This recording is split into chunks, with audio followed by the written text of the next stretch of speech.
Hi guys, it's me again, Gracie, and welcome back to my channel. So in this video, I will show you how to cash into our GCash accounts from our PayPal accounts. So, ayun po, as I've said, sa video na ito, papakita ko po sa inyo kung paano mag-cash in sa ating GCash account galing po sa ating mga PayPal account. After this,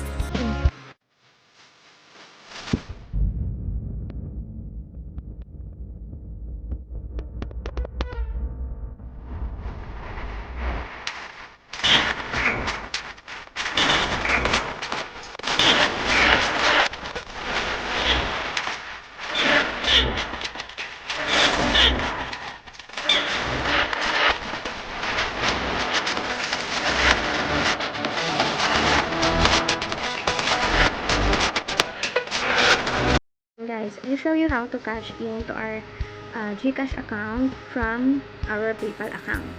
So, let's tap in cash in. Ayan, nakalink na kasi yung aking PayPal account dito.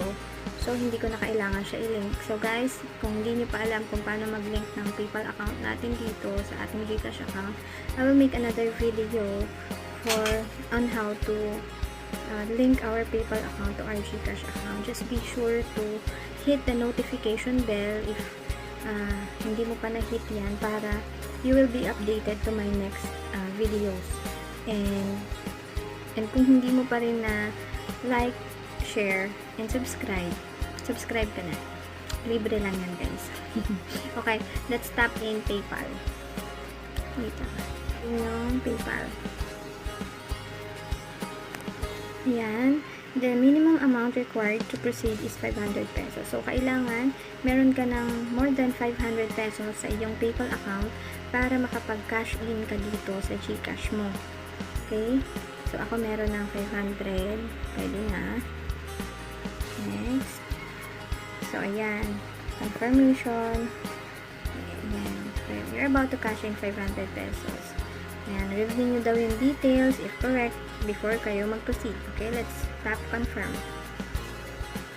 Your cash in is being processed. Kindly wait up to 24 hours for your transaction to complete. You will receive an SMS as soon as your transaction has been completed. Okay guys, okay na daw. And then, ayun guys, nandun na siya kaagad. And I receive a notification. Ganun lang po ang pag 24 hours daw na, ang bilis naman. Andito na po siya kaagad sa aking GCash account.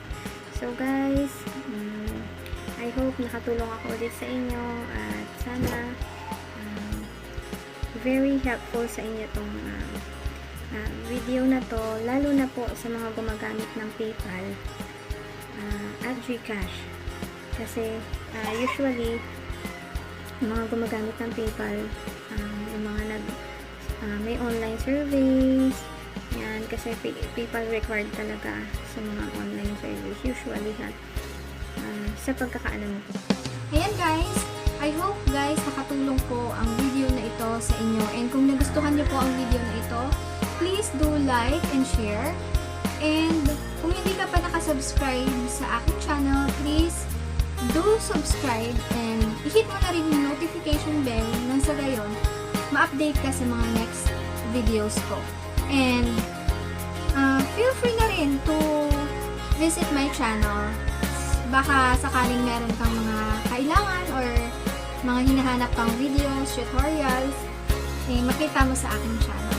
Thank you so much for watching, and thank you sa mga subscribers ko na andyan pa rin para sumuporta. Thank you for always being there to support. And God bless us all guys. Bye!